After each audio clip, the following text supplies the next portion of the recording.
Welcome to another episode of Game Boy Roulette, where we take a look at randomly chosen games from the Game Boy library.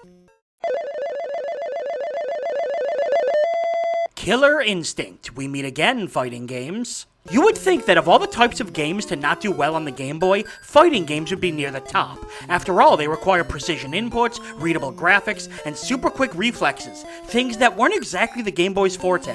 And yet against all odds, there were a surprising amount of good fighting games on the system. Mortal Kombat 2, Primal Rage, World Heroes 2 Jet, Ring Rage. It really goes to show that when you put the effort in, you can get some great results on the system.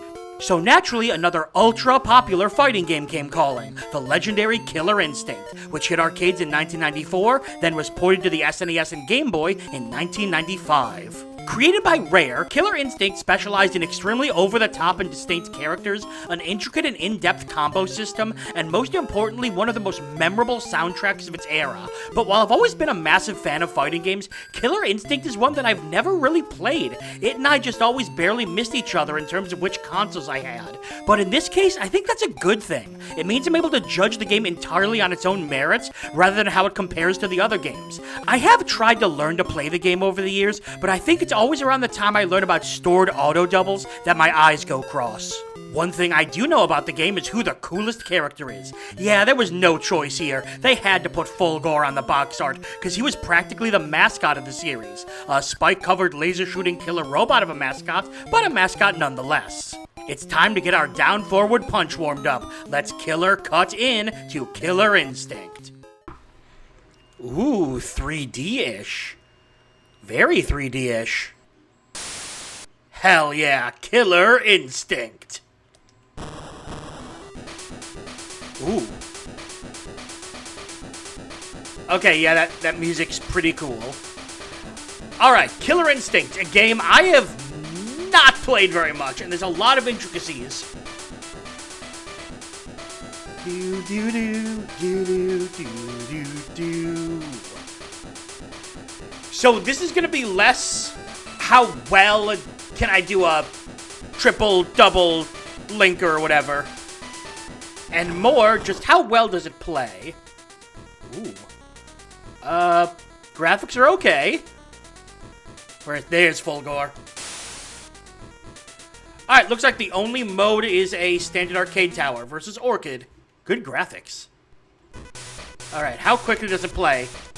Oh, wait a minute. Ooh. This is surprisingly smooth.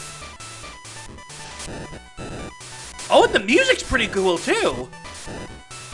Oh, we're only a couple seconds in. Have we already found a good, another good fighting game for the Game Boy? Let's see if I can do a ultra combo. Nope. Well, the actual animation on the characters is a little hard to read, but not horrible.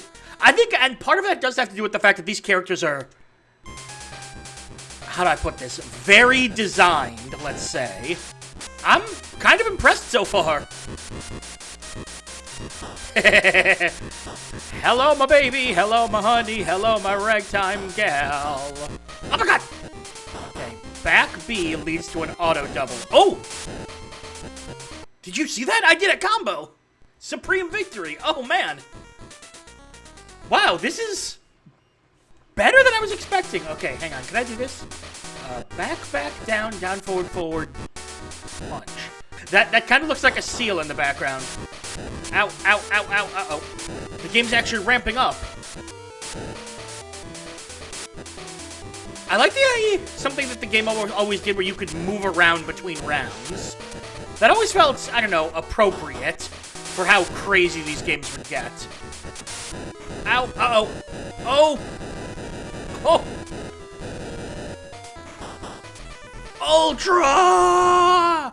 I'm really liking this. Hang on. Gotta go with the bone, man. I'd say the only big issue with the game is that the graphics, they did try their best to replicate the actual graphics of the game.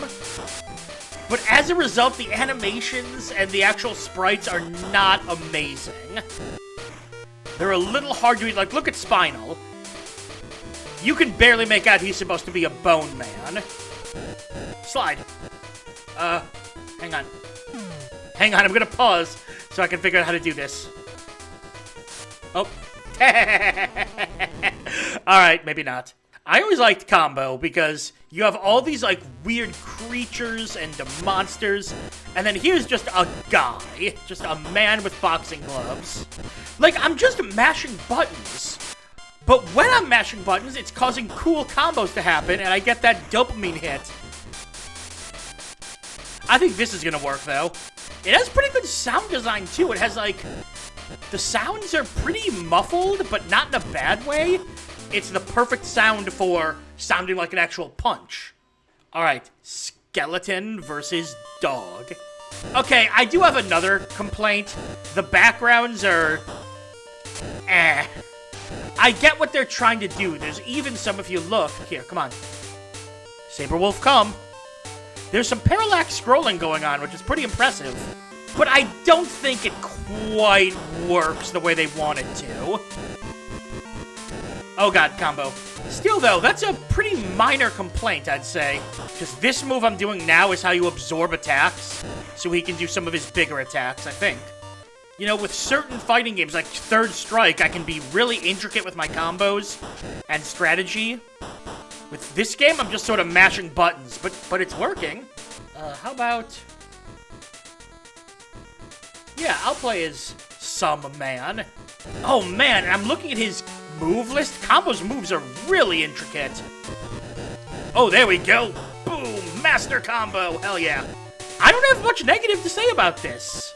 It has some minor quirks, it has some issues, but it moves well. The combos are very satisfying. The animation's not bad. Yeah, Killer Instinct made the jump to Game Boy really well. Good on you, Rare. I mean, I guess they don't get that much credit. It's Rare. You have to remember, in the 90s, Rare was basically God. Oh, combo breaker. All right, perfect game. Watch out, Mortal Kombat 2. Someone's coming for your throne. I really was not expecting that much out of this game. After all, Killer Instinct was a classic game with a ton of complexity, great graphics, and fast gameplay, which are the kinds of things that made the Game Boy sweat. But somehow, this game ended up balancing all of that on the smaller screen. The gameplay was as fast and frantic as the original Killer Instinct, with fun combos that felt satisfying to pull off. But the complexity was there too, as each character played differently enough to feel unique. The graphics weren't quite as good because the sprites were hard to read and the backgrounds were uninspired, but not to the level that ruined the game, as the gameplay of the fighting game is always what's key. But speaking of that gameplay, the game did something that no other fighting game on the Game Boy has done. It passed the MASH test. See, fighting games can be really strategic and intricate, but even if you don't know what you're doing, you should be able to at least have fun while mashing buttons. Even my beloved Mortal Kombat 2 didn't do that on the Game Boy, but Killer Instinct did. Just randomly hitting buttons was giving me some combos and helping me to beat the opponent. And the way the game congratulates you on higher level combos added to that dopamine rush that fighting games should give you. So I was willing to look past how complex the game was, because even slamming the Game Boy button first against a wall could probably have brought out some joy. This game is a massive success no matter how you slice it, and I recommend it to everyone out there who likes fighting games. It's further proof that the Game Boy, while limited, could handle any genre of video game known to man. Now how about one for old time's sake? Ultra Combo! And that's all for another episode of Game Boy Roulette. Make sure to like the video, comment, and subscribe to follow the series as we continue to dig through the Game Boy vault. I'm Brian J, and I'll see you next time.